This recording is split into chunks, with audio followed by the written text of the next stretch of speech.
antes que una serie de compañeros han estado en Tassili. Desde el año 78, donde Blasque Brancas, una expedición española, viajó allí para hacer un libro llamado Los dioses del Tassili, uno de nuestros incunables, no se había vuelto. No habían vuelto españoles a fotografiar todo aquello, a sentir aquello, a ver cómo está. Miles de pinturas que nos hablan, quizá de dioses demasiado extraños, quizá de seres con otra tecnología que llegaron allí en un punto del tiempo y el espacio y desde luego dejaron una marca imborrable a aquella gente. Hay un hombre cuyo apellido os va a sonar, se llama Iván Benítez. Es el hijo de Juan José Benítez. Está haciendo una labor magnífica. Él hace las fotografías de esa serie, Planeta Encantado, que seguís en la 1, y de esos libros que hoy sorteamos entre todos los amigos que nos estéis escribiendo. Y encima Iván Benítez, en un nuevo puesto periodístico, está dando cancha al tema OVNI, está apostando por él, y nosotros directamente lo hemos fichado. Otro corresponsal en la zona de Castilla-La Mancha, ni más ni menos que don Iván Benítez. Iván Benítez, buenas noches, amigo. Sí, buenas noches, Iker, ¿cómo estás? Pues perfectamente, y encantado de tenerte con nosotros, que debutes aquí en nuestra pequeña, digamos, tertulia de misterio, pequeño encuentro con lo desconocido que tenemos cada madrugada del domingo y del viernes en la SER. Y espero que no sea la última vez, porque sé que estás dando mucha caña, como tenía que ser, sacando documentos e historias en el pueblo de Albacete, ¿no? Este es tu periódico. Sí, esto no ha hecho más que empezar. Nada, llevamos poco tiempo en Albacete, pero espero, no sé, sacar muchas cosas, ir poco a poco y, bueno, pues tenemos una ventaja. La base militar de Los Llanos la tenemos muy próxima y ahí se cuece muchas habas. Iván, tú, codo con codo con Juanjo, te has embarcado en la historia de Planeta Encantado. El propio Juanjo nos ha contado muchos de los secretos a los que, bueno, es poner la lupa, ¿no? Intentar que la gente comprenda algunas cosas. Pero a mí como fotógrafo, como gran fotógrafo que eres y que te has metido en 1000 batallas, te has encontrado ahora con el misterio. Por ejemplo, un fotógrafo cuando llega a un lugar bastante prohibido, bastante de difícil acceso, bastante difícil para el común de los mortales, como es Tassili, en el corazón del desierto argelino, un fotógrafo cuando mira por esa lente, ¿qué siente? ¿Percibes algo especial? ¿Cómo es ese lugar, Iván?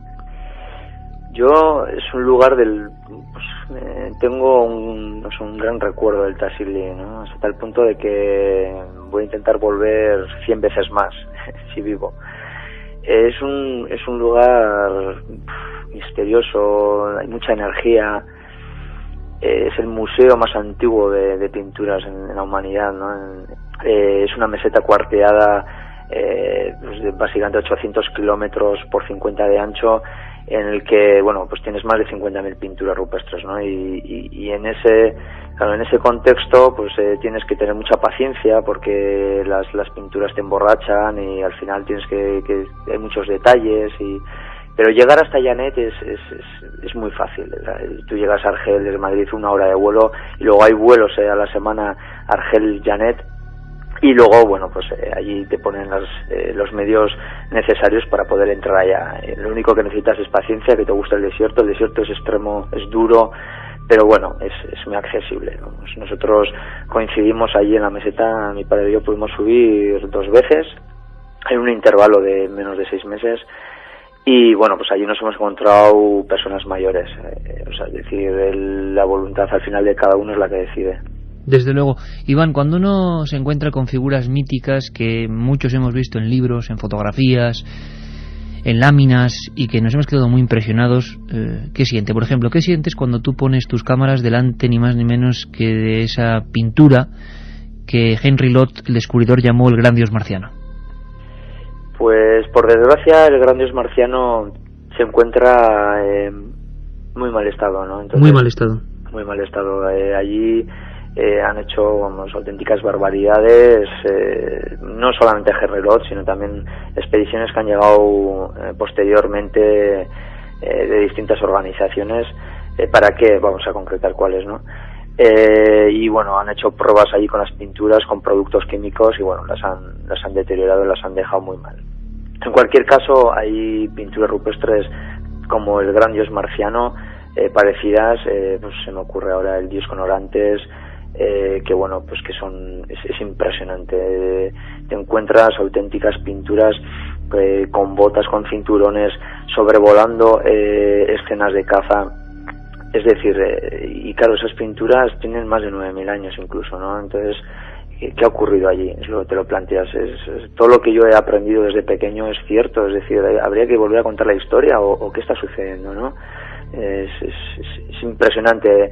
No reaccionas hasta que llegas tranquilo a casa y ves, contemplas con detalle otra vez las fotos, porque claro, allí no te da tiempo a reaccionar, ¿no? Seres con escafandra, Iván, como tú decías, correajes, botas, que sobrevuelan las escenas perfectamente realistas, y como comentabas, 9.000 años. ¿Cuál es la que a ti quizá más te ha impresionado? Seguramente habrá muchas de las que no sepamos absolutamente nada, porque nos llegó una información que es solo un mínimo porcentaje. Tú hablabas del mayor museo al aire libre de pintura del mundo. ¿Hubo alguna de esas que te dejó, bueno, pues extasiado, ¿no?, por su misterio, porque representaba quizás a seres, o no sé cómo llamarlos, que también quizá pudieron estar por allí en alguna ocasión? ¿Hubo alguna que te llamó profundamente la atención sobre todas las demás? Sí, hubo una que, bueno, yo coincidí con mi padre en este caso, que se llama El Secuestro. Bueno, nosotros le llamamos El Secuestro. Es una pintura escalofriante. Ves un ser con una escafandra perfectamente, con un tubo que se sumerge en una cúpula, en una especie de nave, no sé, claro. La imaginación es importante, y tú imaginas sobre el detalle, es decir, tú estás viendo ahí algo, ¿no? Y claro, estás viendo que esta persona con escafandra y con un tubo que se incrusta en una nave, en una cúpula, no sé cómo llamarlo, claro, está estirando del brazo a 3 mujeres, ¿no? Y una que lleva un niño a la espalda. A mí esa imagen me impresionó mucho. Es una imagen que en su día no la supe valorar cuando estuve allí y la vi, pues porque está en muy mal estado, pero luego ya cuando la ves, la contemplaba en casa con las diapositivas proyectadas en la pared, ¡buah! Y claro, los pelos se te ponían, vamos, era impresionante. Y como esa pintura, pues te encontrabas con decenas de ellas, porque claro, no te da tiempo a ver más que como mucho 50, 60 pinturas, que es imposible, porque en cada pintura nos deteníamos a contemplarlas bastante tiempo, ¿no? Seres ingrávidos con cascos, con tubos que se sumergen otra vez en naves, bueno, es que es luego una pintura que también le llamamos la medias lunas, que son con medias lunas que están sobrevolando escenas de caza, y que dentro de las medias lunas se encuentran el detalle de los cascos de los cabezas redondas que aparecen en otras pinturas parecidas, ¿no? Como si estuvieran pilotando esas medias lunas. Y bueno, nos está preguntando la gente, es lógico. Vamos a ver, tú como fotógrafo, que además te has curtido, lo sé bien, en más de una batalla, que has estado en puntos informativos muy calientes aquí incluso en este país, llegas con eso, te quedas un poco, imagino, mosca, sorprendido, fotografías todo, luego, como tú dices, lo analizas, lo ves. ¿Pueden ser dioses o algo más? ¿Representaciones de dioses, digamos, como cualquier otra cultura? ¿O tú lo veías dentro de un realismo como que realmente eran retratos de algo que algún día estuvo por allí? Es importante un detalle, que es el tema de la fidelidad, ¿no? Es decir, allí esta gente hace entre 5.000 y 9.000 años pintaban unas escenas cotidianas de caza, ¿no? Unas escenas cotidianas de convivencia con las personas que tenían al lado, y detallaban muy bien las pezuñas de los animales, detallaban muy bien los lomos de las vacas, detallaban muy bien todo lo que veían, y junto a estas escenas de convivencia y de caza aparecen estos seres que se llaman cabezas redondas, porque efectivamente si una persona tiene en la cabeza un astronauta, lo único que tiene que hacer es trasladar esa imagen del astronauta a esta escena de convivencia y de caza. Entonces, claro, dices, ¿qué pasa aquí? ¿Qué pasó aquí, no? En aquella época. Aquí tuvo que ocurrir algo. Yo me atrevo a decir que allí pasó algo extraño, que aparecían unos seres con escafandras, con botas, con cinturones muy perfectamente detallados. No hay que imaginar nada, aquí se ve perfectamente. Gente que sobrevolaban, si te parece infantil decirlo así, compararlo, pero al estilo Superman, escenas de caza, y que la gente va a tener la oportunidad de contemplar todas estas pinturas en unos trabajos que van a aparecer, o sea que no hay ningún problema. Sí, que lo veremos y la gente podrá opinar, porque luego cada uno, imagino, que establece su teoría, pero ahí están los documentos. Además, Iván, documentos sensacionales, Nosotros recibíamos hace apenas unos días ese primer tomo de Planeta Encantado, al margen de lo que se está distribuyendo a nivel de kioscos y al margen, evidentemente, de la serie de televisión española. Un libro magníficamente cuidado, con unas fotografías en esta primera parte relacionadas sobre todo con el caso de Perú y el caso de Pascua, impresionantes, unos documentos que le hacen a uno temblar, ¿no? Y viajar a ese lugar, aunque en algunos de ellos, por desgracia, nunca hayamos estado. Pero ¿por qué Tassili se ha abandonado tanto, siendo un lugar, no sé, tan pródigo, tan distinto? Parece que es el lugar más antiguo donde estas cosas pasan. ¿Cómo es que ha llegado ese abandono? ¿A qué es debido, Iván? Ya sabes que al final muchas veces lo que se intenta es ocultar historias, ¿no? Pues que en el día a día los periodistas lo tenemos muy claro, pues como los gobiernos de una manera u otra siempre van a camuflar o teñir realidades objetivas, ¿no? Por eso la propaganda es muy escasa del Tassili, y por eso Tassili se está deteriorando tanto. Es decir, están haciendo allí una serie de pruebas muy sospechosas con las pinturas que al final les están llevando, pues, al desastre total, ¿no? ¿Pruebas con las pinturas? ¿Copiándolas, sí, o intentando añadirles alguna sustancia, o de qué tipo? No, utilizan productos, han utilizado productos, pues ensayando con productos químicos para ver si pueden eliminar las pinturas rupestres y de esa manera pues aplicarlos pues a nuestra cotidianidad, es decir, a nuestro ambiente, pues bien con grafitis o bien con lo que sea, ¿no? Son auténticas barbaridades que se están haciendo en uno de los lugares más hermosos del planeta, y que yo recomiendo que todo el mundo que tenga una cierta sensibilidad por saber cosas, que se acerque a este portaaviones de piedra. Iván, pues que encantado de esta primera intervención en Milenio 3, que esperamos viajar contigo a algunos puntos donde tus cámaras y tus lentes han estado y han dejado constancia de todas esas maravillas.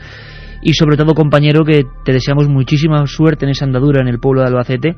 Todos los amigos de Albacete muy atentos, porque en ese diario va a haber información jugosa, y que si quieres, Iván, comentaremos aquí, porque estamos seguros que cuando un periódico da el salto e informa de algunos temas, casi por casualidad, aunque no haya casualidad, pues empiezan a surgir nuevos casos, estamos convencidos. Un abrazo muy fuerte, Iván. Muchísimas gracias y buenas noches.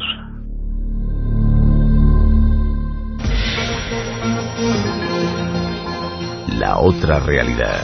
Milenio 3. En la cadena SER. 1937. 200 personas mueren trágicamente en el santuario de la Virgen de la Cabeza. 1971 aparece el fenómeno de las caras de Belmez. 2003. ¿Qué relación existe entre estos dos episodios? Descúbralo en Tumbas sin nombre. Un apasionante libro de Iker Jiménez y Luis Mariano Fernández. Una tragedia, un misterio, una investigación. Editado por Editorial Edad. La otra realidad. Fenómenos extraños. Misterios sin resolver. Milenio 3. En la SER. 3:37, 9,6 grados en el exterior de la Gran Vía, donde se encuentra aquí la cadena SER, por supuesto, y nosotros también sentimos un poco el frío. La música es la idónea, porque ha habido noticias sorprendentes. Pero antes, Carmen, rápidamente, está escribiendo un montón de gente, ¿no? Pues sí, ese 7640 nos están llegando un montón de comentarios. Ya sabéis, palabra clave, milenio, espacio y lo que vosotros queráis. Apuntaba un amigo: no olvidéis a don Luis Frontela, otro de los mejores forenses que hay en España. Mari de Cuenca: por supuesto. Un amigo de mi novio tiene una casa encantada. La señora de la limpieza vio a su marido fallecido un año antes. Pedro de Cartagena nos dice: en ruta, hola, hoy os saludo desde Milán. Pues un saludo para ti también, Pedro. Qué maravilla. Conozco a alguien que, según él, vio una bola naranja con un humanoide pequeño dentro de la costa una noche. Está muy alterado. ¿Conocéis casos así?, nos pregunta Jorge. Humanoide dentro de una esfera al lado de la costa. Bueno, el caso de los policías de Gerona, por ejemplo, el caso de Galdar en Gran Canaria. Por favor, compañero del volante, envíanos más información, nos pondremos en contacto, o envíanos tú más datos, porque dentro de poco un nuevo caso de humanoides. Los domingos estoy condenado a no dormir hasta las 4, pero vale la pena. ¿Para cuándo un programa de criptozoología, animales marinos, avisales? Para dentro de nada. Esther desde Andorra: ¿vais a poner hoy dramatizaciones? Es para irme preparando. Pues quedan como 2 minutos. Una historia increíble. No os la podéis perder. la terrible pesadilla de un camionero, y yo me río ahora porque espero que nuestro amigo... esto no pasó en Milán, ¿eh? Era Pedro nuestro compañero, ¿no? Sí. Esto, Pedro, no pasó en Milán, no te preocupes. Que de vez en cuando un ojillo al lado. Sí, porque en una noche como esta, hace muchos años, pasó algo excepcional. Ocurrió en la Sierra de Béjar y lo vamos a vivir con todo el equipo de producción de la serie. Estas dramatizaciones que nos ponen el pelo de punta y que hoy pueden ser tremendamente interesantes. Pero antes, ya sabéis, 3 CDs con las músicas como esta. ¿Qué músicas? Madre mía, vamos a escuchar todo un genio, el señor Vangelis, claro que sí. Aparte de estas músicas, 3 libros de Planeta Encantado, JJ Benítez e Iván Benítez, juntos en busca de los misterios del mundo. Y para Misterios del Mundo, Carmen, la noticia que está todo el mundo, bueno, absolutamente revolucionado. ¿Qué ha pasado? ¿Qué ha pasado? Yo pido prudencia, pero ¿qué ha pasado? Pues al parecer ha aparecido un fantasma en el castillo de Enrique VIII. Las cámaras del circuito cerrado de televisión del Palacio Hampton Court han recogido unas extrañas imágenes en las que se pueden apreciar puertas que se abren solas y una figura de mujer con ropas de época que se dispone a cerrarlas. Según la leyenda, en este castillo que se encuentra al suroeste de Londres, se aparece el espíritu de Catalina Howard, la quinta esposa del rey Enrique VIII, el cual ordenó ejecutarla tras enterarse de que había mantenido relaciones amorosas con otros hombres antes de casarse con él. Uno de los guardias de seguridad del palacio ha declarado: me quedé de piedra cuando la secuencia de las cámaras de circuito cerrado mostraron una figura estremecedora vestida de época en la puerta. Era algo fantasmagórico, pues la cara no parecía humana. Mi primera reacción es que alguien nos estaba tomando el pelo. Incluso hablamos con los guías, que van disfrazados, pero no llevan un vestido como el de la figura. Ya en marzo de 2001, la administración del palacio llamó a un grupo de expertos, alertados por las declaraciones de un grupo de turistas que aseguraba haber observado un espectro, escuchado gritos y haber sufrido grandes descensos en la temperatura. Caramba, bueno, yo de momento pido prudencia. Vamos a ver qué ocurre, vamos a esperar unas semanas, vamos a seguir la noticia, no os preocupéis, directamente allí. Noticia además que ha salido en telediarios a nivel nacional. Sí, todos los periódicos. Bueno, pasan estas cosas, ¿es porque llegan estas fechas? ¿Puede ser un truco turístico? ¿O realmente las cámaras han captado algo? Un día contaremos cómo en Madrid, en algunos puntos, o por ejemplo en el Escorial, se captó la imagen de alguien que parecía que iba en una armadura, alguien también fantasmagórico. Pero si me permitís, y con este fondo maravilloso que surge en nuestra nave del misterio, que pilota don Carlos Nicolás, yo creo que es momento para hacer una pequeña pausa como siempre, subirnos las sábanas. Ya está preparado todo el equipo de producción de la cadena SER, todos los compañeros dirigidos artísticamente por Mariano Revilla. Es una historia que es increíble. Hace poco yo, en mis archivos, recogiendo papeles, volví a encontrarme con aquella portada, queridos amigos. Portadas como ABC, portadas como La Gaceta del Norte, portadas como Ya, sacaban la imagen de un camionero, un hombre absolutamente normal que nunca había tenido ninguna inquietud con el tema de los ovnis. Su nombre, Maximiliano Iglesias Sánchez. Era un hombre que viajaba en una vieja furgoneta y que le ocurrió algo excepcional, terrorífico, cambió su vida. Fue noticia con la que se inició el telediario, por 2 días consecutivos, con un caso de Sevilla y un caso de Salamanca. En marzo de 1974, el telediario, imaginaos lo que os digo, iniciaba el tema con este suceso. Algo ocurrió en la noche salmantina, en la magnífica y mágica Sierra de Béjar.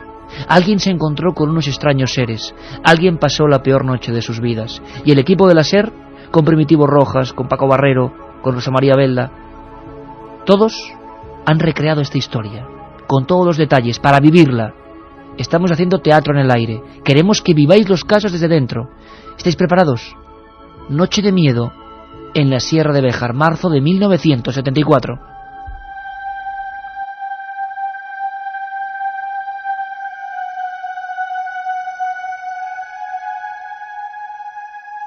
Aquel día el telediario abrió su tercera edición con una noticia sorprendente.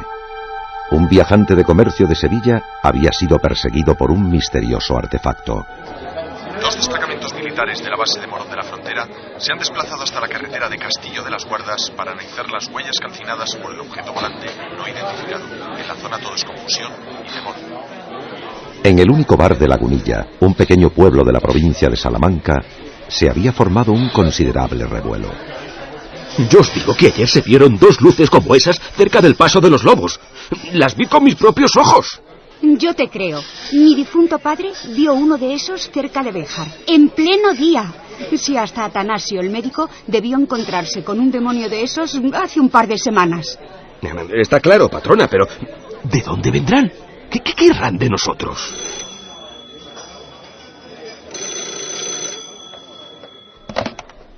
Dígame. Sí, don Mateo. Claro que anoté su pedido. Sin falta el chico sale para allí. Muy bien. 6 cajas. Eso es. Con la oscuridad y las montañas por única compañía, la vieja camioneta Avia echó a rodar. Maximiliano Iglesias nunca había sentido el mayor interés por los enigmas del espacio.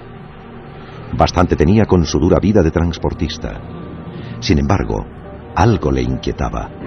Quizá fuesen esas luces que él y muchos vecinos habían visto en ese mismo tramo de la carretera. ¿Por qué nunca habrá nadie por este camino?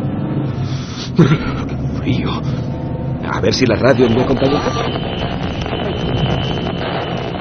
Último boletín de la noche. Extraño caso en la autopista Cádiz-Sevilla. El protagonista es Cristóbal Muñoz, chofer del presidente de la Diputación de Cádiz, que se encuentra ingresado con fuerte shock emocional. Al parecer, un ser que emitía luz le salió en mitad de la carretera cuando intentaba llegar hasta... Válgame Dios. Es que nos van a invadir. Tanta gente no puede estar mintiendo. Igual son los rusos o los americanos. ¿Qué es aquello? Como en un mal presagio, tal y como había sucedido en la noche anterior, 2 luces muy potentes aparecieron de frente, muy cerca del asfalto, como si le esperasen desde hacía tiempo. ¡Tú! ¿Estás loco o qué? ¡Quita las largas! ¡Aparta, hombre! ¿Qué le pasa a esto ahora? ¡Lo mato! Era inútil. Todo el sistema eléctrico se había venido abajo por la influencia de algún tipo de energía. ¡Vamos, arranca de una vez! ¡No te pares! Aquí no, por favor.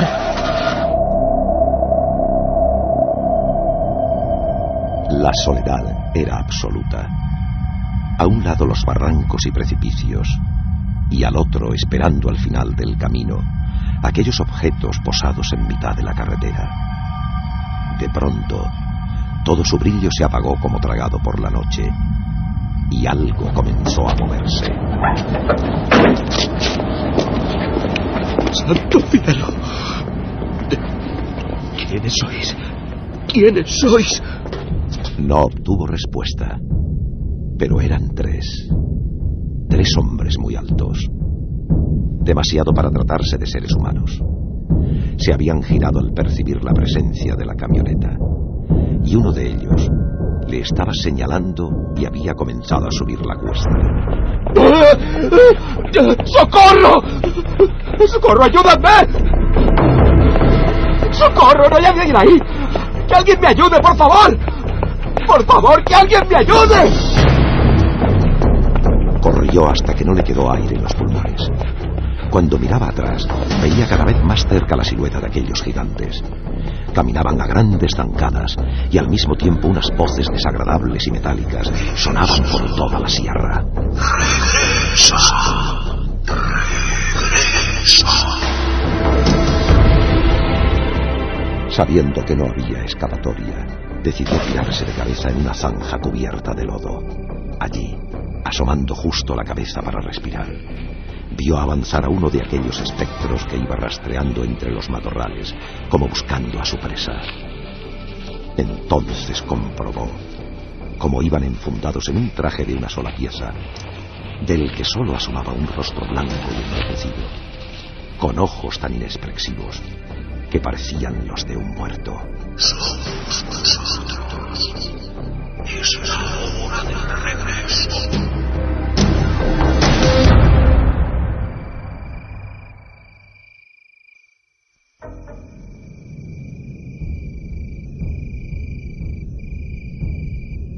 Durante mucho tiempo el asustado camionero quedó allí semienterrado.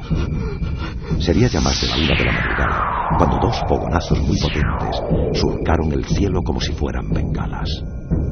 Entonces miró atrás y vio que ya no quedaba nadie en la carretera, tan solo el viejo camión con la puerta abierta. Tengo que arrancarlo como sea. Por favor, arranca. Arranca.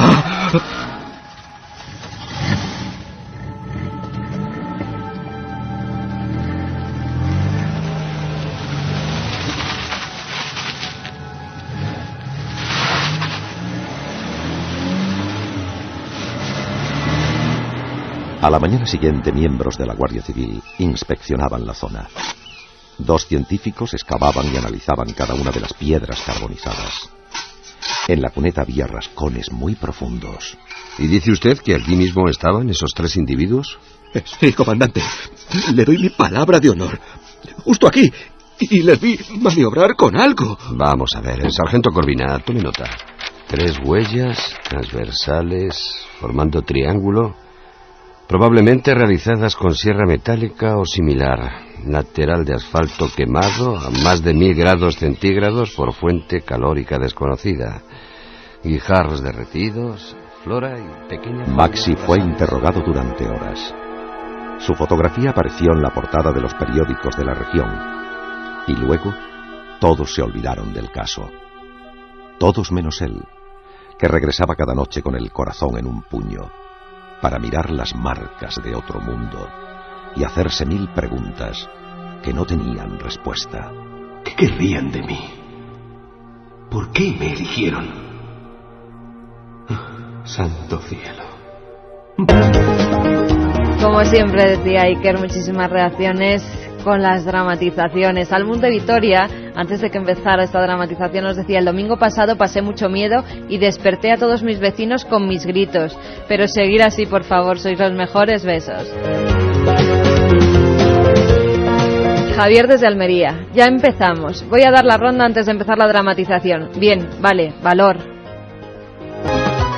Y última noticia, Carmen, hablaremos con nuestros compañeros del CEPESMA. Capturado otro animal abisal, otro calamar gigante. El mito fíjate, es real, ¿no? Y que era ese 7640. 4 currantes nos decían desde Asturias: exigimos el Milenio 3 todos los días de la semana. ¿Qué noticias hay del nuevo Kraken aparecido? Pues dicho y pues hecho. Vamos a dárselas. El pasado domingo, un pesquero que se encontraba en la costa asturiana capturó vivo un calamar gigante de 104 kilos de peso. Los pescadores avisaron inmediatamente al CEPESMA, Coordinadora Española para el Estudio y Protección de la Especie Marina, que se hizo cargo de este ejemplar, que es además el segundo más grande hallado hasta la fecha.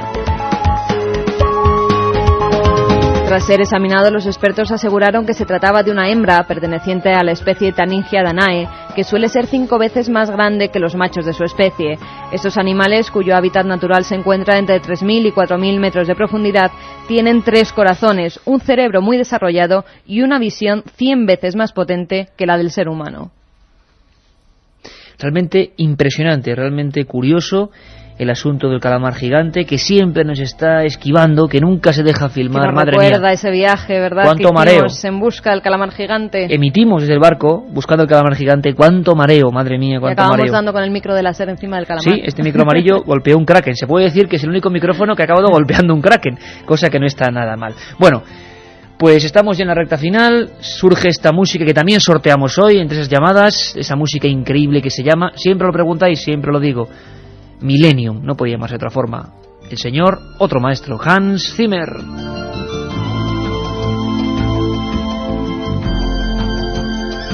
¿Te parece, Carmen, si vamos con los ganadores de esos 3 CDs? 3 CDs primero, 3 libros después. Lo ha dicho la máquina, ni más ni menos. Pues vamos con los ganadores de los 3 CDs. Son Chema desde Toledo, un programa sobre astronautas en la antigüedad. Ajá. ¡Feliz Navidad! Pues también feliz Navidad. Pues también, ti. y por supuesto y ese programa, lo haremos. Ana desde Murcia: soy de cerca de Los Cánovas y todos nos acordamos. Los Cánovas, como hemos dicho, es ese pequeño pueblo, yo siempre lo repito, con esa pequeña tumba a la que nunca le faltan las flores, ese pueblo marcado por la desaparición de ese muchacho, de ese niño que tenía un sueño, ver las vacas pastando en el campo. Por eso su padre le llevó a Bilbao, desde Murcia a Bilbao. Él nunca había estado en una región verde como era Bilbao y tenía ese sueño, un sueño truncado. A la altura del kilómetro 93, si no recuerdo mal, puerto de Somosierra, carretera antigua, desapareció para siempre.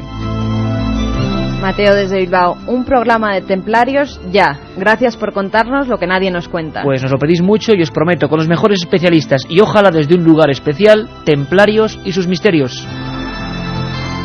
Y vamos con los ganadores de esos 3 libros de Planeta Encantado. Ahora los 3 libros, ¿no? Armando desde Mallorca: ¿Podríais hacer una biografía de von Däniken? Eric von Däniken, el creador de esa conducta que dice que la arqueología guarda algunas piezas que nos demuestran que en la antigüedad hubo otros visitantes. Por ejemplo, lo que hemos hablado hoy con Iván Benítez, Tassili. Pues os prometemos, por favor, pedidnos también biografías, nos lo pedís mucho. Däniken, perfecto el personaje, lo haremos y muy pronto, quizá esta semana. Otro libro va para Laura de Getafe, La Ouija, un especial sobre sus peligros. Estaré pegada a Milenio 3 todas las Navidades. Pues muchísimas gracias, compañeros, gracias por esa fidelidad. Nos vamos a dar la paliza, pero con mucho gusto. Es nuestro oficio y es nuestra pasión, y estamos para eso, para hacer, por ejemplo, temas como La Ouija. Leyenda, verdad, muertes, invenciones, la mente, la sugestión. Ese va a ser un programa explosivo. Inés desde Huelva nos dice: ¿dramatizaréis el caso de Manises? Feliz y misteriosa Navidad. Pues por supuesto que sí, feliz Navidad para todos vosotros, por supuesto que sí, lo haremos y con mucho gusto. 7640 Palabra Milenio, y cualquier tema que queráis lo diremos. Hay ya 4 o 5 temas en el laboratorio para disfrutar, pero de lo lindo. Por lo tanto, tenemos una semana apretadísima, día 24, día 27, día 28 y día 31. Ni más ni menos, una cita con el misterio, con Milenio 3. Ha sido un placer. Entramos en unas fechas mágicas, vamos a darle la vuelta a esas fechas y hablar de los misterios que ocultan. Y todo el equipo Carmen deseamos que estos días sean pues llenos de paz, llenos de amistad y llenos de armonía y, cómo no, llenos de misterio y de Milenio 3, ¿no? Pues sí, feliz Navidad a todos, aunque os volveremos a felicitar el miércoles, que estaremos con vosotros otra vez con esos misterios bíblicos. Espero que paséis buena noche y que durmáis. Carlos, Nicolás, maestro, feliz Navidad, compañero. En directo, último día del año. Después de este resumen de voces, uno se da cuenta de todo el tiempo que ha pasado. Nosotros vamos a resumir simplemente nuestro inicio de temporada, es decir, desde septiembre hasta diciembre, porque ya hicimos lo propio hasta el verano. Yo creo que es el programa 174 o 175 de Milenio 3, y lo hablábamos antes en la redacción. Cuando uno va a hacer este resumen de sonidos, de sentimientos y situaciones, se da cuenta de que, caramba, cuántas cosas han pasado en el 2003. Ojalá como poco el 2004 venga con el mismo cargamento de ilusiones, que es lo que importa.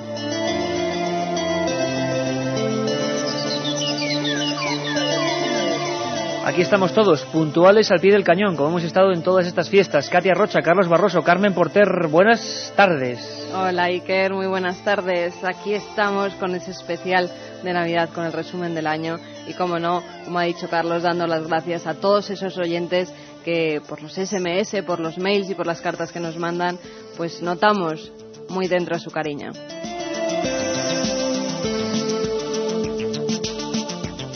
Este que os habla Iker Jiménez, aquí delante de los micros amarillos de la cadena SER, en este estudio 1, que es como nuestra casa, siempre lo digo, y que hoy, con la luz del fondo de los pasillos, tiene otro aire desde luego más amable. Don Jorge Martínez, ni más ni menos, en la nave del misterio. Feliz año, compañero. Y por supuesto, hoy no podía ser menos, también ese regalo especial para celebrar mejor que nunca el 2004, vías abiertas, Carmen, y coméntanos esa pequeña joya en CD por la que todo el mundo se pelea y que, repetimos, no podemos ni vender, ni alquilar, ni traspasar, solamente sortear como un regalo, como una deferencia, gracias a nuestros compañeros José García Bautista, Rafa Cabello, al permiso de la SER. Pues ahí está ese CD con 130 programas más o menos de Milenio 3, toda la primera temporada. Cuéntanos, Carmen. Y cómo no íbamos a acabar el año regalando otros 3 CDs con más de 130 programas de Milenio 3. A todos aquellos que escribáis al 7640, palabra clave Milenio, espacio y vuestra opinión, lo que nos queráis decir. Entre todos los mensajes sortearemos esos 3 CDs con 130 programas de este Milenio 3. Y vamos a tener nuestro especial y particular resumen de voces, porque el misterio, la investigación, la búsqueda también ha dado mucho de sí. Empezábamos la temporada de esta forma. Empezábamos en septiembre, creo que hacia el 2 de septiembre, con una noticia de impacto. La reflejaba el periódico El País. Y recuerdo que fue Rodolfo Irago el que nos comentó en un pasillo, ¿recuerdas, Carmen? Una especie de pequeño suceso, como siempre, cuántas incógnitas se ocultan en un pequeño suceso. Que tampoco se le había dado mucha importancia. Parece ser que había habido una premonición espantosa. Una niña de muy corta edad se había despertado repentinamente, estaba casi dormida delante de la televisión, eran las 3 de la tarde, y alertó a toda su familia diciendo que su hermano y un amigo de su hermano acababan en ese momento de matarse en el coche. Hasta 6 horas después no hubo confirmación de la Guardia Civil, que llamó a esa casa. Hicieron callar a la niña, nadie la creía, por supuesto. Vaya fantasías. La niña había acertado la hora exacta de la muerte de su hermano, su amigo y otros 2 amigos íntimos en un coche. Lo increíble y asombroso, así empezábamos la temporada, es que este suceso ocurría el accidente ocurría exactamente en la Sierra de Madrid y esta niña y su familia estaban en Barcelona. 600 kilómetros, mismo minuto, mismo segundo, la niña había visto algo. Y nos pusimos a trabajar y hablábamos con Encarnación Llerena. Fue muy duro porque era una madre que acababa de ver morir a su hijo, pero que tuvo fuerzas para contarnos algo que desde luego les dejó helados. Ese momento, esa niña, esas palabras, esa concreción en los datos, se habían muerto en un accidente. Vamos a recordarlo. A Encarnación Llerena, que es la madre de Israel, el chaval muerto de 17 años, y es la madre de esta niña, de Alba, de 3 años. Encarnación Llerena, buenas noches. Hola, buenas noches. Encarnación, sabemos que es un momento tremendamente duro. Sí. Queremos respetar, por supuesto, vuestro dolor. Es un momento difícil, pero es cierto, Encarnación, lo que ha publicado el diario El País, que nos ha sorprendido. Tu hija Alba se encontraba con unos familiares y horas antes de que ocurriese el accidente, lo sabía, lo vio. ¿Nos puedes contar qué ocurrió? Sí, la cría estaba viendo pues lo de las motos, porque estaban echando lo de las carreras de moto por la tele, y ella en ese momento le dijo al abuelo que su tata Irra se había muerto. Y el padre, pues, para que el abuelo no escuchara eso, porque le dijo el abuelo, anda niña, no digas esas cosas. Claro, pues el padre se la llevó para la comida, para que darla de comer, pero en cambio le volvió a repetir al abuelo que su tata Irra se había muerto. O sea que su hermano y un compañero habían fallecido. Ella lo veía clarísimo, tenía la conciencia perfectamente clara de que algo había pasado y lo repetía. Ella repitió 2 veces, porque el padre no la dejó, vamos, no es que no la dejase, es que en ese momento se la llevó para darla de comer y para que no repitiera más eso delante del abuelo. ¿Y cuándo ocurre? Es decir, esto pasa horas antes de que tengáis la terrible confirmación, ¿no?, de que realmente ha ocurrido eso. Pues me parece que ocurrió justo en el momento que mi hijo murió, porque me parece que mi hijo tuvo el accidente sobre esa hora. ¿Y cuándo recibís la familia la confirmación? Pasan bastantes horas antes, que creo que es la Guardia Civil la que se pone en contacto con vosotros, ¿no? Sí, es la Guardia Civil la que se pone en contacto con la abuela, y la abuela es la que me llama a mí para decirme todo lo que había pasado. Ahí estaba ese momento, que desde luego vamos desvaneciendo con la ayuda de Jorge Martínez, porque son historias que nos quedaron muy hondo. ¿Tú te acuerdas, Carmen, poquito después de la historia de Cristina Comos? Tenía 21 años. Siento empezar con estas historias tan crudas, pero son parte del misterio. ¿Dónde está Cristina Comos ahora mismo, a estas horas de este último día del año? ¿Dónde lleva? Creo que 15 años. Pues en los laboratorios Alcor en Estados Unidos está Cristina Comos metida en un bidón de nitrógeno líquido y allí permanece criogenizada. Es la única española que con 21 años, si no recuerdo mal, está criogenizada desde el día en que murió. Congelada, esperando esa resurrección científica. Nos quedamos de nuevo asombrados, y es que en este programa esa ha sido la tónica. Y estamos hablando solo de 3 meses. Me decía ahora mismo Katia Rocha por la línea interna, parece mentira el tiempo que ha pasado, el poco tiempo que ha transcurrido y la cantidad de historias. Y no va a dar ni mucho menos espacio para siquiera dar pinceladas de las mejores. Localizamos a la madre, Eulalia Castillejo, la madre de esta muchacha, Cristina Comos, la única española que sigue teniendo 21 años, por la que no ha pasado el tiempo y que está en una especie de tanque de hidrógeno líquido esperando, quién sabe, un futuro mejor. Escuchamos aquel momento también importante. Cristina era una joven de 21 años. Es una joven de 21 años. Yo aún la tengo. Por lo menos esa es mi creencia. Bueno, nosotros somos hoteleros aquí en Mallorca y pues era una tarde de agosto, hacía un calor tremendísimo, se cayó desmayada allí en la recepción, le hicieron, la gente que la ayudó con todo el corazón, pero le hicieron un boca a boca. Yo no sé si es que se ahogó.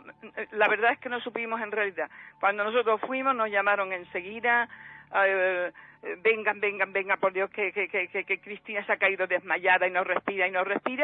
Y cuando llegamos, pues había dejado de respirar. Dijeron los médicos cuando vinieron que había dejado de respirar. Y yo no sé, en mi locura, en esa locura inmensa, bueno, nadie lo sabe eso, porque solamente el que le pasa con un hijo estas cosas puede entenderlo. Es el que sabe el dolor tan infinito que yo cuando veo esas cosas en televisión, cómo las comprendo de bien, cómo comprendo el dolor de esos padres. Y así como así, Iker, bueno, me vino como si fuera, yo qué sé, como si fuera una voz de hecho me dijeron, congélala, porque yo no sabía ni la palabra criogenizar. Pero me está usted diciendo, Eulalia, y me está dejando la carne de gallina, que usted no tenía conocimiento de las técnicas de criogenización, de qué se hacía en Estados Unidos, que de repente le vino a la mente. La otra realidad. Milenio 3. En la cadena SER.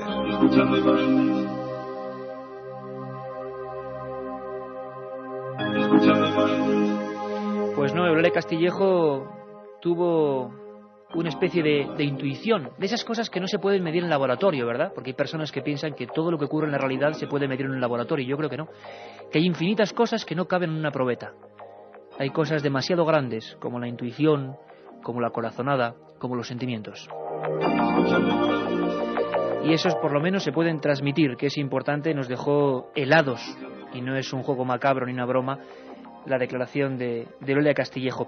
7640, esos 3 CDs con 130 programas de Milenio 3 en formato Real Media, y queremos que nos, digáis un deseo vuestro, a nivel, por ejemplo, del misterio de estos temas.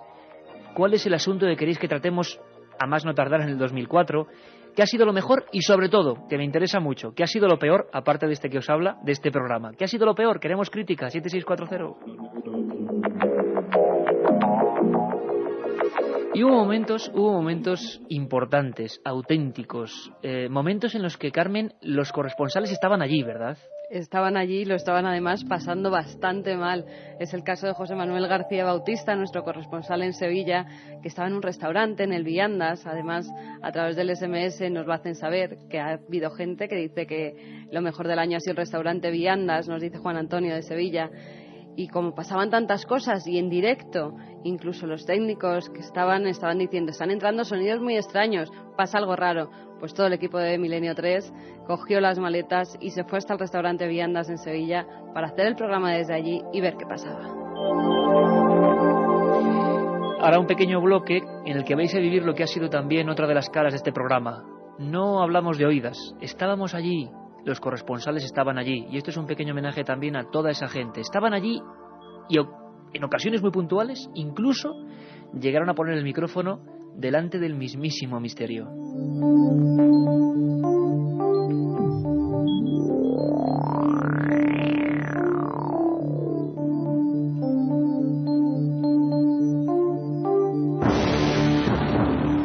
¿Cómo olvidar, queridos amigos, aquella primera noche con una unidad móvil en un alto de un restaurante, un lugar donde la Inquisición había ejecutado a muchas personas, donde aparentemente hubo una serie de incendios, muertes y desde luego fenómenos supuestamente extraños? Aquí ni afirmamos rotundamente ni mucho menos, simplemente exponemos los datos. Y para tener todos los datos tienen que estar allí Rafa Cabello y José Manuel García Bautista a la cabeza, nuestros corresponsales en el sur, en Andalucía, en Sevilla. Lo que nunca podíamos imaginar, porque yo os digo desde el punto de vista personal, que siempre que uno va suele ya remitir cualquier fenómeno, con lo cual nuestro escepticismo, sano escepticismo, crece. No podíamos imaginar que esa noche estábamos aquí, en el lugar de Jorge estaba Juanma Frasquet, ¿te acuerdas, Carmen? Y Juanma Frasquet y todos los compañeros empezamos a sentir auténtico miedo, os lo puedo confesar.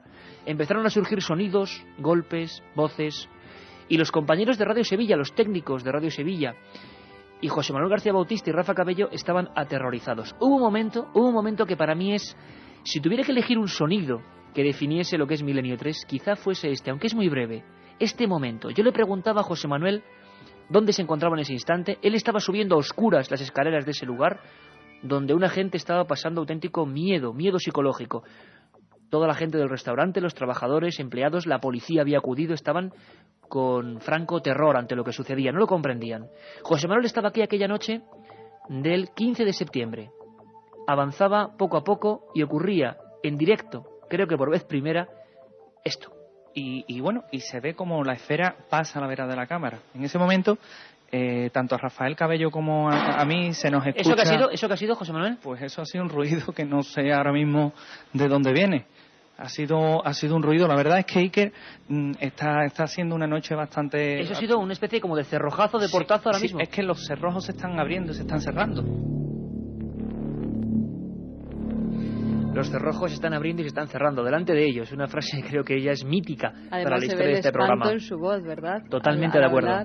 Se ve lo que es una persona acongojada y lo entendemos perfectamente. Luego estuvimos en Sevilla y recibimos allí el cariño de 400 personas, gente que se quedó en la calle. Fue maravilloso. El Viandas y los fenómenos misteriosos en Sevilla pertenecen ya a un hueco del corazón de este equipo. Pero ha habido muchas más ocasiones.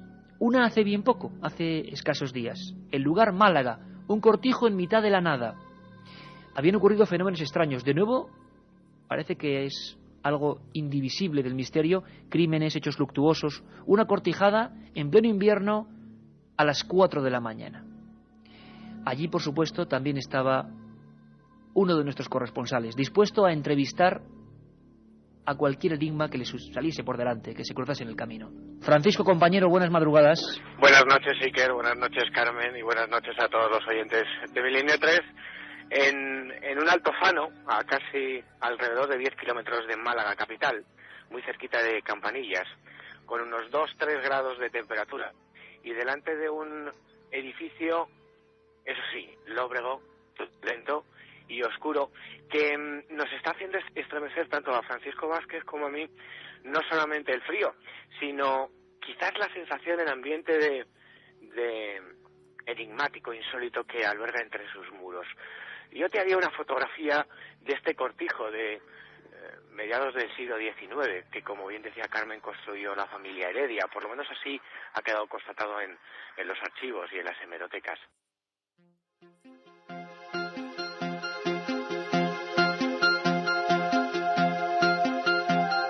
Milenio 3.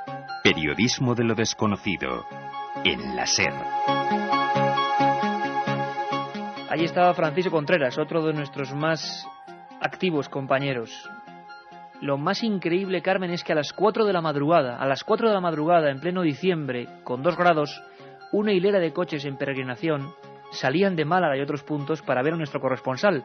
La gente salía de sus casas dispuesta a estar con él. Nos parecía increíble, ¿no? Nos pasó también en Belchite, si te acuerdas. Estábamos allí, incluso llamamos a uno de los oyentes que se habían acercado hasta Belchite y que nos había dejado su mensaje en ese 7640. Le llamamos y conectamos con él en directo. Y aquí con Francisco pasó lo mismo. Por ahí hay que decir que uno de los grandes inventos, y ahí vuelvo a decir que tuvo la genial idea, en la que yo no creía en un principio, nuestro jefe Mariano Revilla, la de poner este 7640 y los SMS. Miles y miles de llamadas cada mes, algo increíble que nos ha sobrepasado, pero no por el cómputo de las comunicaciones en sí, sino por cada una de ellas, por la información, por saber de manera interactiva lo que estabais pensando. Y ha llegado momentos, ha habido ocasiones en las que es que vosotros mismos habéis sido los corresponsales, la punta de lanza de este programa que solo quiere saber más. Belchite, un pueblo derruido de la guerra civil. Todavía están las escuelas, todavía están las casas, algunas mesas. Un monumento a lo que nunca tuvo que ocurrir en este país. Allí se hablaban de voces extrañas. Varios equipos de investigadores, Carlos Bogdanich o el ingeniero informático Pedro Amorós, habían grabado con modernas tecnologías voces. Algunas, de estas que dan bastante miedo, a estas horas quizá no tanto, se identificaban como la voz de Franco. Vamos a recordar aquella voz grabada en Belchite que decía concretamente, 3 veces repetida, rendíos, rendíos. La escuchamos.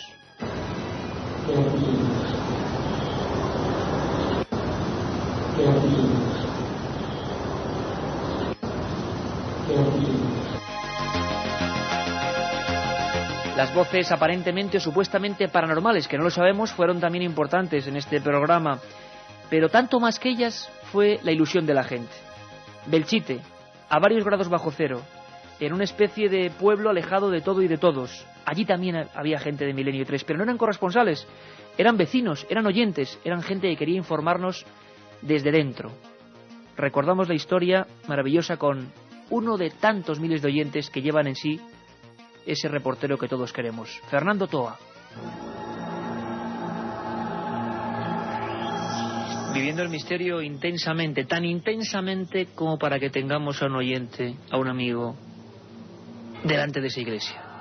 Exactamente delante de la iglesia de San Martín, a las 2:39 de la madrugada. Aquí en el estudio de la cadena SER estamos a 6,9 grados centígrados. Imagino que allí, a mucha menor temperatura, allí está nuestro amigo Fernando Toa. Fernando, buenas madrugadas. Hola, ¿qué hay? Buenas madrugadas. Oye, ¿qué se ve? ¿Qué ves ahora mismo? Pues ahora estoy delante de la iglesia y hay bastante niebla y si quieres puedo entrar a la iglesia. Por supuesto, compañero. Ahora estoy en el centro de la iglesia y no tiene techo y está, pues la luna la tapa la niebla, o sea que está bastante oscuro todo. Estaba bastante oscuro todo. Y no oscuro, sino luminosa esta Katia Rocha, que la veo casi con los ojos un poco brillantes, sí, emocionada, el fin de año, que nos pone a todos un poco sensibles. Yo que soy bastante sensible y es que, de verdad, puede que quien esté escuchando pensará que qué tonta, ¿no? Pero es que es impresionante la cantidad de mensajes que estamos recibiendo y como todos son tan cariñosos y todos son, pues, feliz años, deseo lo mejor y demás. Bueno, yo quiero alguna crítica. Pues, hombre, emociona bastante, la verdad. Que luego dicen que... Pero es que es la verdad, Katia, hay que decir una cosa. Cuando leemos los mensajes, y eso os ocurre a las dos, es que es una tromba, para que os hagáis una idea, es una pantalla donde van llegando, una la tiene Katia dentro de la nave del misterio y otra la tiene Carmen aquí a mi lado. Y uno se queda... Yo, por ejemplo, no soy muy consciente, pero sé que vosotras sí, porque son mensaje, trombas de cientos de mensajes seguidos. Es impresionante, sí. En cuanto pides colaboración, pues ahí están los oyentes respondiendo y sobre todo lo que a mí más me sorprende, porque al haber colaborado en otros programas de esta casa, al estar en otros programas, pues hombre, siempre recibes críticas buenas y críticas malas, es normal, de todo se aprende, ¿no? Y es que en este programa es que no nos llegan críticas malas de los oyentes, que quizás nos están mal acostumbrando, pues, ¿no? Exacto, pues yo pido un favor en este fin de año, porque la autocrítica es fundamental. Criticarnos algo, es decir, ¿qué os parece que se puede mejorar del programa? ¿Qué podemos hacer para todavía intentar hacerlo mejor para todos Pero vosotros? los que estamos nos quedamos, ¿eh? Eso no se puede cambiar. Eso no se puede cambiar. Katia, ¿qué nos está contando la gente Bueno, hoy? pues la mayoría son felicitaciones. Por ejemplo, Trinidad Gandía dice feliz año nuevo y que Milenio 3 no nos abandone por muchos años. Otro nos dice que ojalá estemos como mínimo 100 años más. Esto nos lo dice Nacho de Écija. También hay oyentes que nos piden, por ejemplo, que ahondemos más en temas de psicofonías, psicoimágenes, también en el código de la Biblia. Había otros oyentes que nos lo pedían. Eso para pronto. Para dentro de nada, sí. Bueno, hay otros que nos dicen que están encantados de tener a monstruos como nosotros en sus sueños. Bueno, pues tiene que haber de todo. Eso igual tiene un doble sentido. Sí. Mario de Valladolid dice felicidades por estos últimos programas. Creo que Milenio cada día que pasa es más que un programa, es todo un hito en la radio. También hay otros que nos dicen, como Paco de Ibiza, que lleva más de 2 meses intentando mandar un mensaje y no lo conseguía, que eso sí que era un misterio, que por fin lo ha conseguido. Bueno, pues para que vea que se lo leemos en antena. Y hay otros que nos dicen que nos escuchan desde, por ejemplo, el programa El Calamar Gigante y que desde entonces no se han desenganchado. Gonzalo de Santiago de Compostela nos dice, brindo por el programa, felicidades y que el nuevo año hagáis tan buenos programas como siempre. También nos desean más misterios para este nuevo año, como Carlos de La Coruña, o otros que nos dicen que gracias por abrir la mente y ayudarnos a disfrutar de lo increíble.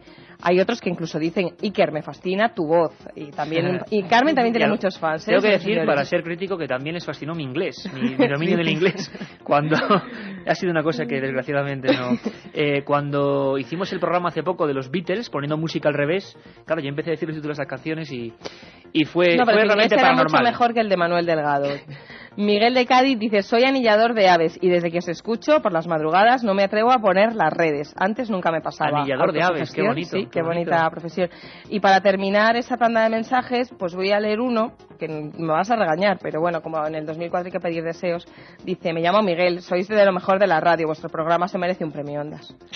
Bueno, lo que tenéis que tener muy claro es que nuestro premio sois vosotros, porque nos damos cuenta, y permitidme por un día que hemos hecho como 11 programas en las últimas 2 semanas, 11 o 12 programas. La energía que nos dais es cuando más sentimos la viveza de la radio, es cuando conectamos con vosotros. Esa música que antes escuchábamos era cuando suele entrar Katia, y es como el apartado de los oyentes. Yo nunca pensé que la interactividad iba a ser tal. Y permitidme este pequeño lujo, yo intuyo que sois unos oyentes muy especiales. No sois oyentes normales, evidentemente este programa no es normal. Oyentes muy especiales, muy entusiastas. Para mí, sin duda, los caballeros y caballeras del tercer milenio. Y caballeros y caballeras del tercer milenio también han sido algunos invitados. Invitados de altura. Para callar la boca también a tanto escéptico que anda diciendo que nosotros somos un programa ocultista, cosas así. Historiadores, eruditos, científicos de los de verdad, no de los que lo niegan todo. Os pongo un ejemplo. ¿Qué os parece don Carlos Corrales Rubio? El comisario general director de la Policía Científica Española. A su mando 1.400 científicos que trabajan día y noche en este país para descubrir misterios reales. Porque la criminología, la historia, la búsqueda ha sido, pues bueno, el leitmotiv de Milenio 3. Lo vuelvo a repetir, Milenio 3 no es un programa de fenómenos paranormales, es un programa de lo desconocido. Y nos quedamos muy sorprendidos cuando Carlos Corrales Rubio, director de la Policía Científica Española, nos decía cómo misterios a verlos haylos, y nos prometía otro programa sobre ellos. Las caras de Belmez. ¿Realmente estuvo la policía allí investigando? Entonces era algo más joven y ya sí sé que hubo algunos informes, porque además ha sido un caso que creo que todavía sigue despertando mucha expectación. Se puede encontrar uno como policía y como policía científico ese tipo de casos que llegan, pero claro, ¿cómo medir eso, no? Es un poco difícil, ¿no? Eso, pues yo me imagino que algunos, y muchos los hay, somos un poco como las meigas, no existen para verlos ahí, en que hay efectivamente pues aficionados que a otro nivel, no solamente lo que es el científico y no solamente lo que es el criminalístico, pues van a participar en alguna... Pues es interesantísimo porque daría para otro gran programa.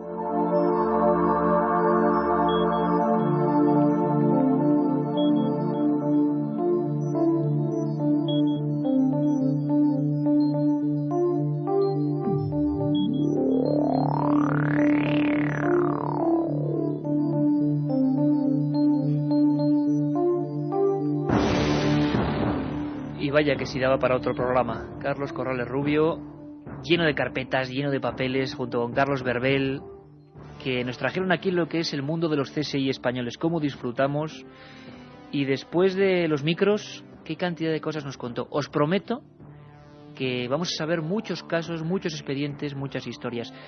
Al nivel de este coronel, de este comisario general de la Policía Científica, han estado otros que ya podemos considerar amigos del programa, auténticos colaboradores del programa. Es un lujo tener, por ejemplo, a personas como José Antonio García Andrade, el más prestigioso forense español, otro que sabe lo que es la ciencia de verdad, y nos ha contado cosas alucinantes. ¿Tú te acuerdas del tío del unto que él pudo tratar? Claro que me acuerdo, el tío del unto, o como se llamaba en otros sitios, el sacamantecas, aquellas personas que se dedicaban pues a secuestrar niños, sacarle lo que era toda la grasa y utilizarla pues para mejunjes que en teoría pues sanaban a algunas personas enfermas. Y como no íbamos a recurrir a Andrade, nuestro forense particular, y que además lo explica todo de una manera sencillísima, y a todo el mundo nos aclaró cómo actuaba el tío del unto y quién era este hombre. Ha intervenido en muchas ocasiones, pero esta fue espectacular, hablándonos de su experiencia personal. José Antonio García Andrade, profesor de psiquiatría forense de la Complutense, el hombre que más autopsias ha hecho en este país. En todos los grandes casos, él ha estado. Y él tiene siempre un hueco para este programa que intenta ir más allá, Milenio 3. Nos hablaba así del tío del unto. Que se alimentaba de la grasa de los niños. Era un personaje gallego, por eso se llamaba el homo do unto, el hombre de la grasa, que se alimentaba de la grasa de las pobres víctimas suyas. Sí lo he tenido de vampirismo en el sentido de un sujeto de un cociente intelectual muy bajo, muy pobre, que se alimentaba de la sangre de sus víctimas, a las quería, a las que con un cuchillo las rajaba, y entonces se ponía a chupar y a alimentarse de la sangre. Era un personaje muy cruel, muy primitivo, con un cociente intelectual muy pobre, y quizá ese es un personaje que le tengo descrito en uno de mis libros, pero como canibalismo. Milenio 3. Periodismo de lo desconocido.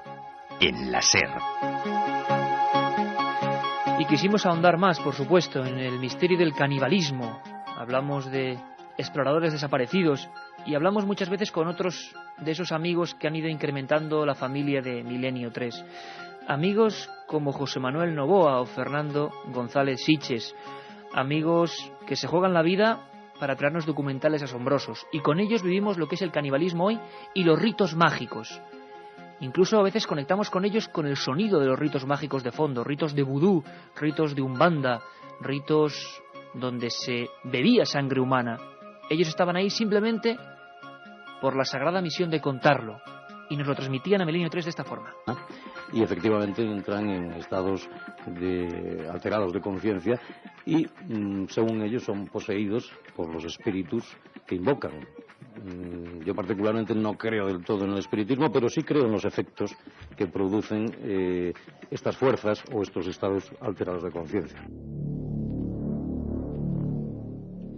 Y a ese 7640 pues pedíamos críticas y también nos están mandando, además, instructivas. ¿Qué es lo que cuenta? Pedro de Ceuta nos dice: lo peor que siempre nos dejáis con la miel en los labios. Bueno. Otro amigo nos dice: cierto, de las críticas se aprende más que de las palmaditas. Lo peor que el programa dura poco. Y otro amigo, Carlos Rabanal, de Cambrils, Tarragona, nos dice: algo a mejorar, un programa diario y la venta de los CDs de todos vuestros programas. De momento, programa diario no, si no queréis que muramos directamente, y los CDs venderlos, pues no podemos. Ahí está el sorteo, 7640, palabra milenio, y hoy otros 3 CDs, 130 programas. Los ovnis, Carmen, otro tema fundamental también, que siempre ha aparecido entremezclado con eso, con la historia, con lo policíaco, con la criminología, con las leyendas. Los ovnis han sobrevolado Milenio 3, pero a veces con hechos sorprendentes. El Parlamento chileno hizo una especie de iniciativa realmente increíble. Por vez primera, el Parlamento designaba a un comité de defensa, con militares y políticos, para dar a luz algunos informes OVNI, algunos casos bien comprobados. Descubrimos en vivo casos de presuntos accidentes o casi colisiones de aviones de pasajeros con extraños artefactos no identificados. Liliana Pérez era la portavoz de defensa del Parlamento chileno, ni más ni menos. Y por vez primera una radio nos comentaba lo que estaban haciendo, la revolución que se había montado en Chile, porque habían dicho sí al fenómeno OVNI después de más de 800 casos constatados con testigos desde 1995. No sabemos qué son los OVNIs y en Milenio 3 no queremos confundir a nadie. No sabemos si hay vida más allá del planeta Tierra, si no la hay. Lo que sabemos es que hay objetos extraños que motivan nuestra inquietud. Parlamento chileno, Comité de Defensa, su presidenta, Liliana Pérez. ¿Qué es lo que más interesa, Iquiel? Porque son pilotos de la Fuerza Aérea Chilena que han tenido experiencias bastante cercanas a avistamientos cercanos, en los cuales ellos han podido establecer algún tipo de dimensión, y también hay grabaciones entre la torre de control y pilotos de aviones comerciales, que incluso en la comisión logramos escuchar una, y de pronto hay muchos fenómenos atmosféricos que no se entienden y hay respuestas que la ciencia no alcanza a dar. Por tanto, el fenómeno OVNI está claramente, no son necesariamente platillos voladores ni marcianitos verdes, ¿cierto, Iquiel? Efectivamente. Objetos voladores no identificados que, como te decía anteriormente, pueden eventualmente producir algún incidente y, peor aún, pueden producir algún tipo de accidente, que eso sería muy lamentable. De hecho, hace unas semanas atrás, antes de que tuviéramos esta reunión, hubo un aparato de LAN Chile, que es la línea aérea nacional de nuestro país, que tuvo un avistamiento. Y empezaba la noche histórica de casos. El caso del LAN Chile 747 a punto de estrellarse con un objeto misterioso, como pasó, por ejemplo, en España en el año 79 y que motivó una interpelación parlamentaria. 24 años después, en Chile ocurría más o menos lo mismo. El fenómeno OVNI, sobre todo las creencias, porque a Milenio 3 le interesa la sociología. Nos interesa lo que le interesa a nuestro hermano el hombre. Y no comprendemos cómo el hombre puede llegar a inmolarse y a matarse por algunas creencias. Pablo Villarrubia, reportero brasileño, nos comentaba aterrado los últimos acontecimientos en torno a una serie de muertes extrañas en Brasil. Gente que se había matado y una investigación suya de hechos que venían de muy antiguo, gente que con una especie de plásticos amarillos y unas misteriosas máscaras de chumbo, máscaras de plomo, se habían matado en algunos lugares de Brasil. Pablo tenía todos los datos y, como decía Carmen antes, con la voz emocionada nos contaba así la cara oscura del misterio, la que siempre denunciamos aquí, porque ni creemos ni dejamos de creer, tenemos un sano escepticismo con todo y con todos. Pablo nos contaba los últimos hechos. Iban para una extraña misión, subieron al cerro, varios testigos los vieron subir al final de la tarde.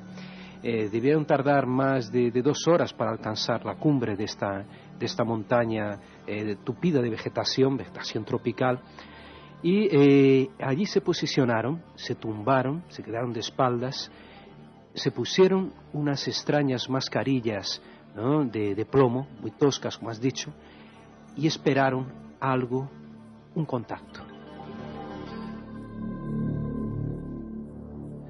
Un contacto que no sabemos si se produjo o no. Lo cierto es que las fotografías, la primera vez que se veían las fotografías, las teníamos aquí en las manos, del levantamiento de los cadáveres, eran espectaculares. Cuando la gente se manta, madre mía, se manta, digo yo, esto ya es el fin de las Navidades, ya se mata en honor a los extraterrestres, en honor a los supuestos seres de otros mundos, y eso tiene un peligro increíble, tiene un peligro que aquí queremos denunciar y alertar, porque en España también ocurrió.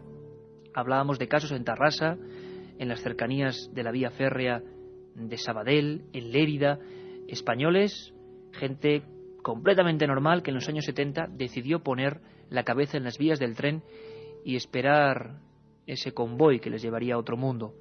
Una forma terrible. ¿Qué contar, Carmen, de nuestros corresponsales internacionales? Pues que nos hacen unas crónicas espectaculares y que ellos mismos son los que nos proponen temas, incluso nos envían noticias que han ocurrido en sus países y a los que nosotros no nos habíamos enterado de ellas. Hay que dar las gracias a Julio de la Guardia, a José María Patiño, a Javier del Pino, a Joan Solés, bueno, a todos los corresponsales de la cadena SER que se han emocionado con este programa y que incluso pues hacen esas crónicas con todo el cariño del mundo y nos las envían raudas cuando las necesitamos. Porque nosotros teníamos sinceramente la sospecha de que puede que no quisieran actuar en un programa que siempre con los temas del misterio pues puede tener mala fama en un principio en el sentido de la mala imagen que dan algunos medios, sobre todo visuales, pero con el tiempo fueron viendo que no, y algunos realmente hicieron meritorias investigaciones. Una crónica que representa a todas, a las más de 300 que se han emitido en Milenio 3. Una crónica que nos hablaba en un momento muy concreto, en el aniversario de la muerte de JFK, de Kennedy, de los misterios, de la maldición. Lo hacía así desde Washington, viendo todos los datos, calibrando. Una crónica que nos gustó muchísimo y que representa, repito, a toda la de todos los compañeros, Javier del Pino. Buenas noches. La verdad es que lo mejor para entender qué es esa llamada maldición de los Kennedy es repasar un poco el árbol genealógico más oscuro de la familia. Sin entrar en detalles, se pueden recordar estos casos, por orden cronológico. Joseph Kennedy, padre del presidente, murió a los 29 años en un accidente de aviación durante la Segunda Guerra Mundial. Rosemary Kennedy, hermana del presidente, tuvo una lobotomía mal practicada que la dejó retrasada mental en 1941, ingresada en un psiquiátrico el resto de su vida. Kathleen Kennedy, hermana del presidente, muerta a los 28 años en accidente de aviación. Patrick Kennedy, hijo del presidente, muerto a los 2 días de nacer, 3 meses antes de que mataran a su padre. John Fitzgerald Kennedy, presidente, asesinado en Dallas, como todo el mundo sabe, a los 46 años. Robert Kennedy, hermano del presidente, asesinado en Los Ángeles a los 42 años. David Kennedy, hijo de Robert, sobrino del presidente, muerto en Florida a los 24 años por una sobredosis de droga. Michael Kennedy, hijo de Robert, sobrino del presidente, acusado de mantener relaciones con una asistenta menor de edad, muerto a los 39 años en accidente de esquí. Joseph Kennedy, hijo de Robert, sobrino también del presidente, en un accidente de coche en el 73 dejó paralítica a la mujer que viajaba con él. Edward Kennedy, hermano del presidente, accidente de coche en el 69, el vehículo cayó a un río, una mujer apareció ahogada dentro de ese coche. Edward Kennedy Jr., hijo de Edward, sobrino del presidente, pierna derecha amputada a causa de un cáncer. Patrick Kennedy, hijo de Edward, sobrino del presidente, ingresado en el 86 en una clínica de desintoxicación por su adicción a la cocaína. William Kennedy, hijo de Jane, sobrino del presidente, acusado en el 91 de violar a una mujer, absuelto en el juicio.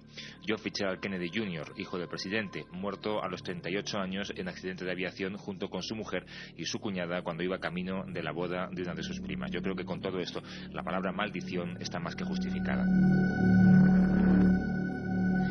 Era Javier del Pino. Y en nombre de todos los corresponsales, haciendo una ruleta, ha caído en un país, Italia, Joan Solés, y en nombre de todos, pues sus mejores deseos para el 2004. Felices fiestas a todos los oyentes de Milenio 3 desde Italia, de Joan Solés, y todos los mejores deseos para el próximo año 2004.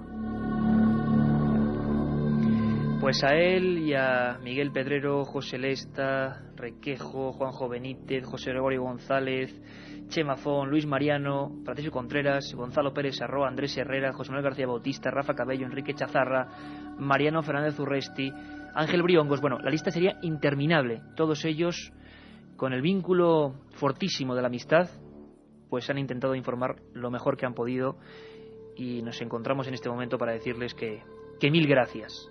Como gracias a gente de la talla de uno de los más prestigiosos historiadores de este país, Manuel Fernández Álvarez, el hombre que ha escrito los libros, biografías de Carlos V, de Felipe II, Juana la Loca, profesor emérito de la Universidad de Salamanca, catedrático de Historia, una autoridad mundial.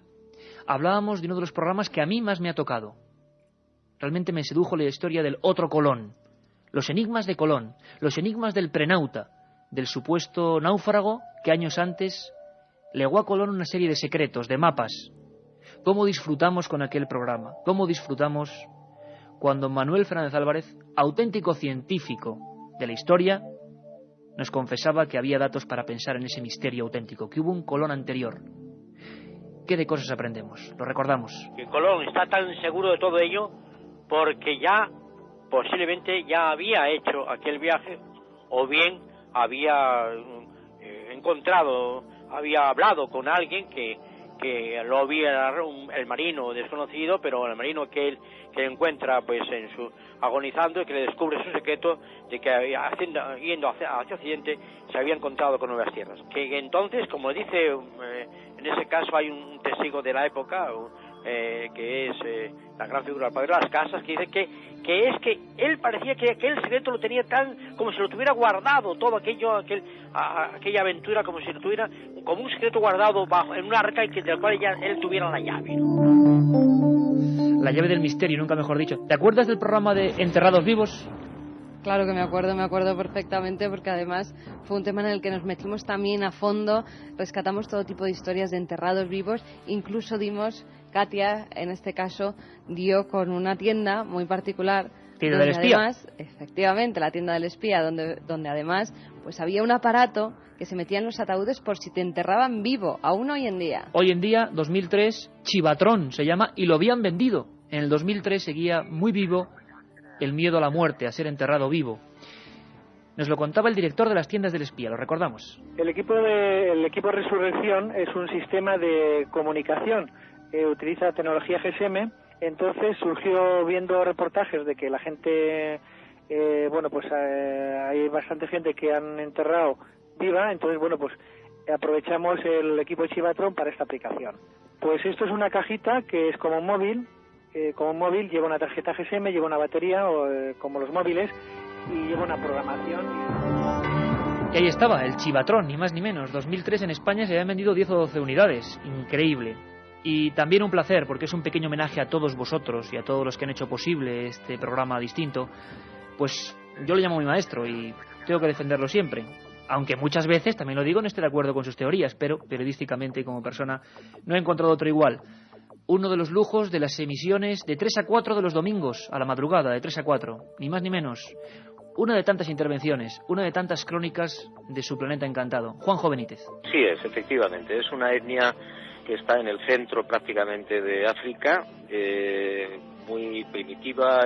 Los Dogon están prácticamente, no dirían en la edad del bronce, pero casi, no son totalmente analfabetos, y sin embargo, pues ya en los años 30, 40 le contaron a los antropólogos franceses que aparecieron por allí que ellos conocían sirio, que conocían...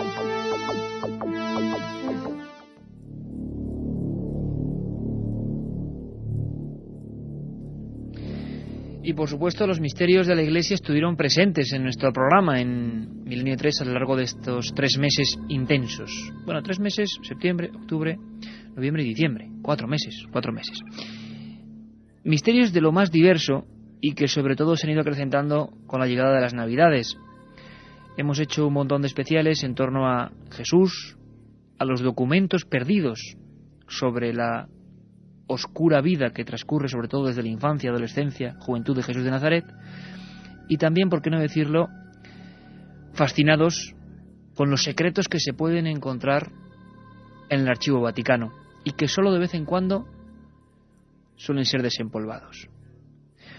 Un corte, una película, como tantas otras veces, nos servía de introducción a un asunto casi visualizando lo que había ocurrido tantas veces. En esta ocasión eran dos sacerdotes del Archivo Vaticano que discutían en torno a un hallazgo. Escuchamos. ¿Y no hay un solo evangelio con las palabras exactas de Jesús? Somos hombres ciegos en una cueva buscando una vela que estuvo encendida hace 2000 años. ¿Y qué hay en ese texto? Solo me han dado una de cada 3 páginas. ¿Por qué?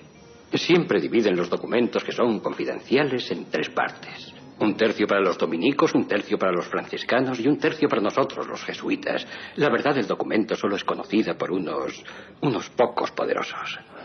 Eso es típico de aquí, ¿no? Vivimos en un mundo muy competitivo, Andrew. La Iglesia no es ninguna excepción. De aquí nunca sale nada, ¿verdad? A no ser, claro, que ellos quieran. El misterio de los archivos del Vaticano. Extensísimas estanterías, documentos, legajos. Carmen, hemos tenido especialistas diversos de la Iglesia que han investigado en esos archivos, tanto el padre Guijarro como el padre Robles, que, bueno, con mucha apertura de miras, valientemente, nos hablaban de los misterios que la institución está investigando últimamente. Milagros, apariciones, algo fascinante, ¿no?, que tú tocaste en uno de tus libros, en Misterios de la Iglesia. ¿Quién pudiera acudir además a esos archivos vaticanos a los que pues, mucha gente, la mayoría, nosotros no tenemos acceso, tan solo unos cuantos sacerdotes, porque es verdad que hay mucho ocultismo, entre comillas, en esos archivos, porque no se deja acceder a la mayoría de los documentos que hay allí, pero personas como el padre Guijarro o como el padre Manuel Robles pues tienen otros puntos de mira, tienen una apertura mental hacia otros temas, hacia que pueden ocurrir cosas extrañas en torno a los fenómenos religiosos, y estuvieron en Milenio 3 para contárnoslo. Los estigmatizados, como decíamos, las apariciones, un asunto que siempre intriga, el demonio. Y tengo que deciros, hablando del demonio, del diablo, de Lucifer, como queréis llamarle, que el próximo Día de Reyes tendremos dramatizaciones especiales, un regalo de este programa para toda la audiencia, y que una de esas será con temas que tienen que ver con el demonio. Nos dimos cuenta de que era uno de los asuntos que más miedo provocaba, sin duda alguna, en la audiencia, pero ese demonio, dogma de fe para la Iglesia, está ahí, y según parece muchas personas habían sido influenciadas por él. Esos documentos, esos viejos casi pergaminos, se guardaban en las estanterías del Archivo Vaticano. Manuel Robles nos decía hace bien poco, en un programa que dedicamos a profecías de los papas, ni más ni menos, papas como San Malaquías, profetas como San Malaquías, que habían hablado de papas que iban a morir, sus símbolos de nacimiento, extraños acertijos, pues nos comentaba que recientemente se había abierto parte del archivo, siempre para especialistas, pero una gran parte seguía oculta. ¿Escuchamos a Manuel Robles, Carmen? En el Archivo Vaticano se conservan, claro, documentos prácticamente desde el siglo IV hasta nuestros días. Y entonces se podría decir, un tren larguísimo que contiene pues muchísimas cosas, extraordinarias cosas. Y claro, yo diría que hasta que no ha llegado este Papa, Juan Pablo II, pues más o menos ha estado un poco... no era fácil franquearlo. Ahora el Archivo Vaticano está abierto hasta el año 1930 aproximadamente, y entonces pues quizá estos años pasados o estos siglos que estaba un poco cerrado, pues contribuye un poco este modo de actuar pues a mitificarlo un poco, ¿no? Pero sobre todo es porque tiene un contenido desde, en fin, lo que es un archivo impresionante, ¿no? Y creo que se puede decir perfectamente que es el archivo histórico más importante del mundo. Lo decía Manuel Robles, que era sacerdote, periodista y ha trabajado en el Vaticano y lo conocía bastante bien. Si se exhumaran parte de esos documentos, esos archivadores, saldrían maravillas. ¿Sobre qué tema especialmente te interesaría a ti, Carmen, por ejemplo, encontrar información? Pues a mí sobre todo sobre el tercer secreto de Fátima, el manido tercer secreto. Ajá. Del que al final no hemos conocido, yo creo, toda la verdad. La versión real, ¿no? Se ha hablado mucho. Yo creo que el tema de Fátima fue uno de los programas del verano. Habrá que volver a tocarlo porque se habla mucho de ese tercer secreto, si fue el real, si no fue el real, si se manipuló, si se maquilló. En torno a la Iglesia y esa especie de capa oscura como si fuera una sotana y sus misterios, pues siempre va a quedar la duda. Una duda que aquí hemos intentado simplemente contar.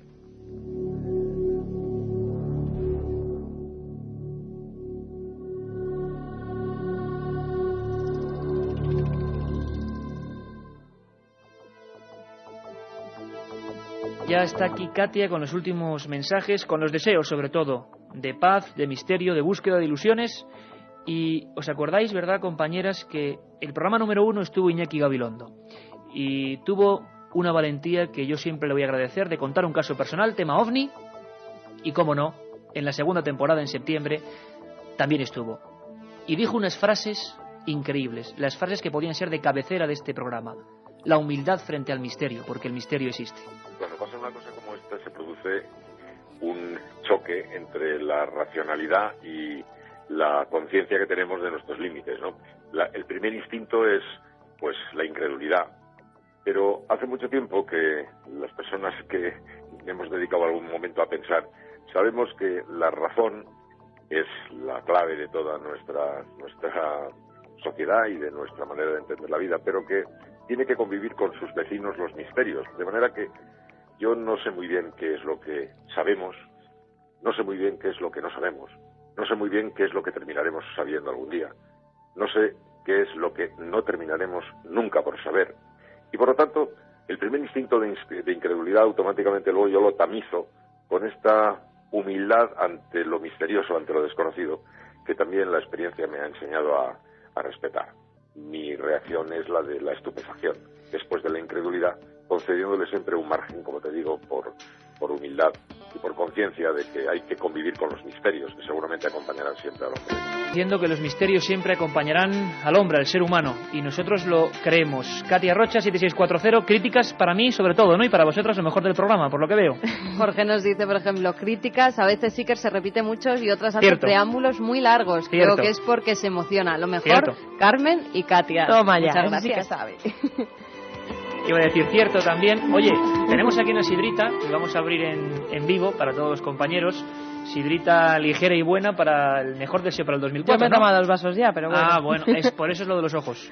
Bueno, hay oyentes que nos dicen, como Mar Rentero de VA, tenéis el mejor programa de la radio y la SER tiene en sus filas los mejores periodistas del misterio, Carmen e Iker, que os den más horas. Bueno, otros oyentes nos dicen, espero que cuando me llegue la muerte los ondas puedan unirse en el más allá, en la otra realidad. Besos, Vicky.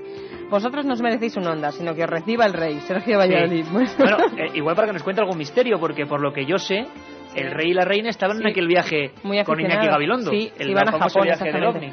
A China. A China, exactamente. Iker, siempre dices que te gusta mucho Cáceres, pero no te vemos por aquí. Saludos, amigos, Antonio Pino de Cáceres. Es que hay que hacer un programa en Cáceres. Yo lo siento tirar también para mi tierra, pero hay que hacerlo. Tierra misteriosa donde las haya. Tierra misteriosa donde las haya.